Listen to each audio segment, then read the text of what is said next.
Olá, eu sou o pastor João Balbino. O assunto desse vídeo é "E depois? O que acontece após a morte?". A morte é um tema sensível. Há pessoas, não poucas, que têm um verdadeiro pavor da morte. Contudo, para aqueles que já tomaram posse do Evangelho, a morte não é apavorante. Em 2 Timóteo, capítulo 1, versículo 10, a Bíblia diz que Jesus Cristo tornou inoperante a morte e trouxe à luz a vida e a imortalidade por meio do Evangelho. À luz do ensino bíblico, a morte não é um fim. A morte é o castigo para o pecado. Romanos capítulo 6, versículo 23 diz isso. A morte é um estado de existência perante Deus, separação de Deus ou alienação. A Bíblia significa a realidade da morte em termos distintos como, número 1, morte espiritual. Essa realidade que atinge indistintamente a todos os descendentes de Adão, que é o estado de alienação em consequência do problema do Gênesis 3. No princípio, Adão foi criado à imagem de Deus. Foi criado para viver eternamente feliz com Deus. Foi criado um ser imortal. Em Gênesis capítulo 2, versículo 17, a Bíblia documenta as palavras do Senhor que ordenou ao homem: "Não coma da árvore do conhecimento do bem e do mal, porque no dia em que dela comer, certamente você morrerá." Adão rebelou-se contra Deus, comeu e recebeu a retribuição prometida como paga pelo seu erro. Essa maldição que até hoje aflige a humanidade. Quem são os mortos espirituais? São todas as pessoas que, em relação a Deus, são inertes como um defunto. Ou seja, os seus corações são duros como pedra. Os seus olhos não contemplam a glória do Senhor. Os seus ouvidos não ouvem a palavra de Deus. Os seus lábios não louvam a Deus. E os seus membros jamais se movem debaixo da direção e da vontade do eterno e todo-poderoso Deus. Romanos 3:23, Romanos 5:12, Romanos 6:23, Efésios capítulo 2, versículo 1, são escrituras que tratam da morte espiritual. Número 2, morte física. Quando anunciou o juízo, Deus disse a Adão: "Você é pó e ao pó voltará." Gênesis 3:19. A morte física é essa realidade que enche os cemitérios. Elias e Enoque passaram para o outro lado da vida sem terem experimentado a morte física. Não fosse pelo problema do pecado, todos teríamos uma experiência semelhante, assim nós cremos, teríamos uma experiência semelhante a que Elias e Enoque tiveram. Número 3, segunda morte. É chamada de segunda porque acontece depois da morte física. É a morte eterna, a eterna separação de Deus. É a destinação reservada para os impenitentes. Em Apocalipse, capítulo 20, versículo 14, a Bíblia ensina que o lago de fogo é a segunda morte. É certo que existe o inferno. Esse ponto, muitas pessoas se recusam a aceitar, mas isso acontece em razão de não terem compreendido a gravidade e as consequências do pecado original e também de ignorarem o Evangelho. Conhecer o ensino das Sagradas Escrituras e o exemplo dos santos ante a realidade da morte enseja esperança e profundas consolações.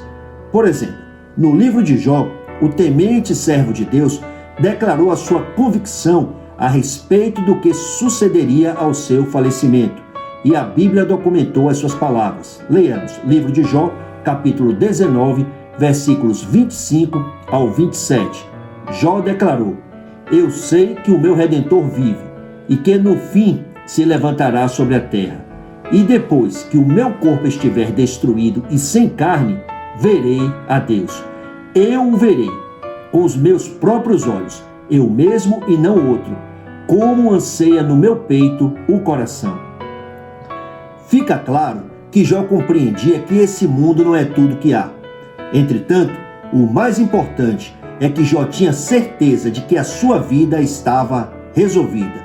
Jó disse: "Eu sei que o meu Redentor vive, verei a Deus." Jó olhava para a sepultura e olhava para a destruição de seu corpo sem qualquer medo ou pavor.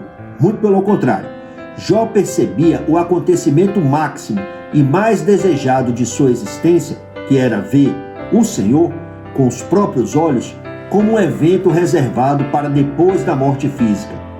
Consideremos qual foi a atitude e quais foram as palavras do rei Davi com respeito à morte.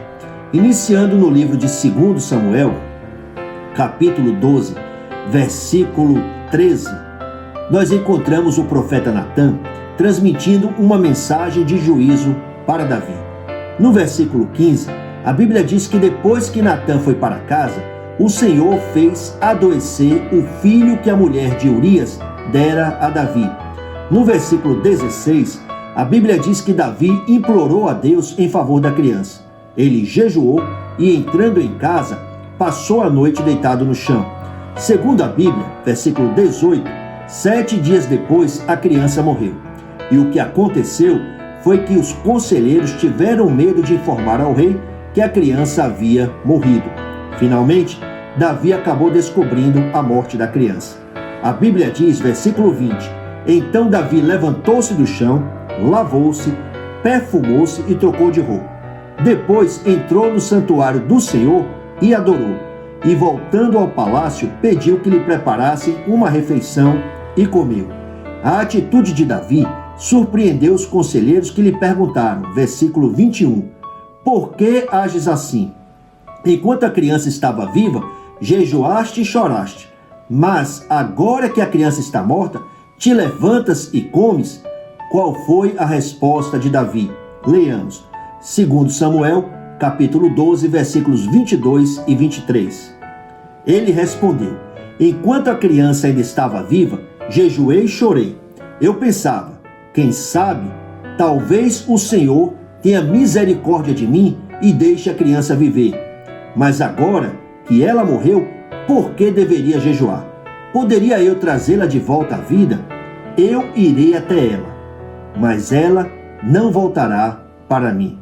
Somos seres eternos, habitando em corpos que, num certo sentido, têm prazo de validade. A morte física marca o fim do corpo terreno, mas isso não é um problema para nós, pois temos absoluta certeza de que nos está reservada uma morada celestial. Leamos 2 aos Coríntios, capítulo 5, versículos 1, 8 e 9. A Bíblia diz, sabemos que, se for destruída a temporária habitação terrena em que vivemos, temos da parte de Deus um edifício, uma casa eterna no céu, não construída por mãos humanas. Temos, pois, confiança e preferimos estar ausentes do corpo e habitar com o Senhor.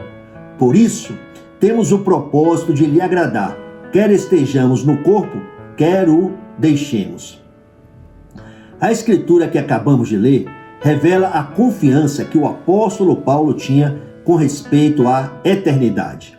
O fundamento da confiança era Jesus Cristo, que nos precedeu. Paulo tinha convicção da suficiência de Cristo. Paulo conhecia o seu Senhor, o ressurreto. Conforme 2 aos Coríntios, capítulo 5, versículo 5, Deus havia dado para Paulo, do mesmo modo que dá para todos aqueles que chama de filhos e de filhas, o Espírito como garantia do que está por vir. Assim como o apóstolo Paulo, todos que receberam o Espírito Santo não temem o amanhã, não temem a morte. Nós sabemos que habitar na presença do Senhor é algo infinitamente superior à experiência terrena. Quanto aos nossos corpos, aquele que um dia nos criou do pó da terra, no dia da ressurreição, fará com que os nossos corpos sejam outra vez reconstituídos. Por causa de Jesus, não precisamos temer a morte.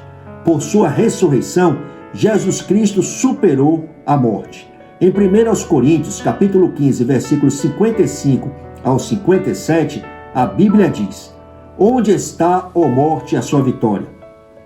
Onde está, ó morte, o seu aguilhão? O aguilhão da morte é o pecado, e a força do pecado é a lei, mas graças a Deus que nos dá a vitória por meio de nosso Senhor Jesus Cristo. Consideremos as palavras de Jesus documentadas no Evangelho de João, capítulo 11, versículos 25 e 26. Disse-lhe Jesus: Eu sou a ressurreição e a vida. Aquele que crê em mim, ainda que morra, viverá. E quem vive e crê em mim, não morrerá eternamente. Você crê nisso? Gostaria que você entendesse que filhos e filhas de Deus não morrem, apenas dormem. Respirar pela última vez e fechar os olhos significa imediatamente passar para o outro lado da vida, para estar eternamente feliz junto com nosso amado Senhor e Salvador Jesus Cristo. Na eternidade teremos identidade, teremos consciência e teremos a nossa memória preservada. Confirmando esse ponto, além das palavras de Jó que nós lemos, temos o episódio do Monte da Transfiguração, quando Moisés e Elias vieram ter com o Senhor, estando Pedro, Tiago e João presentes. Evangelho de Mateus, capítulo 17, versículos de 1 a 8. Nós temos em Apocalipse, capítulo 6, versículos de 9 a 11, o registro que documenta o clamor dos mártires. Nós temos o ensino de Jesus com respeito à história do rico e Lázaro. Lucas capítulo 16, versículos 19 ao 31. Qual é a mensagem final? A mensagem final é: arrependam-se e creiam no Evangelho. Oremos. Pai, te agradecemos, porque o Senhor, por meio de Jesus Cristo, nos deu a vida eterna. Que por meio de nossa vida, muitas pessoas possam ouvir o Evangelho, crer no Evangelho e serem salvas. Nós oramos em nome do Senhor Jesus Cristo. Amém. Recomendo que assista o episódio 47, Deus Existe, e também o episódio de número 50, Jesus Virá, da série Mensagens para os Remanescentes, em youtube.com/PR João Balbino. Agradeço por assistir, agradeço por deixar o seu like, por deixar o seu comentário e por compartilhar os vídeos que temos publicado. Essas ações são missionárias, são ações que fazem com que as mensagens, os vídeos, cheguem a mais pessoas. Nós de todo o coração agradecemos. Graça abundante.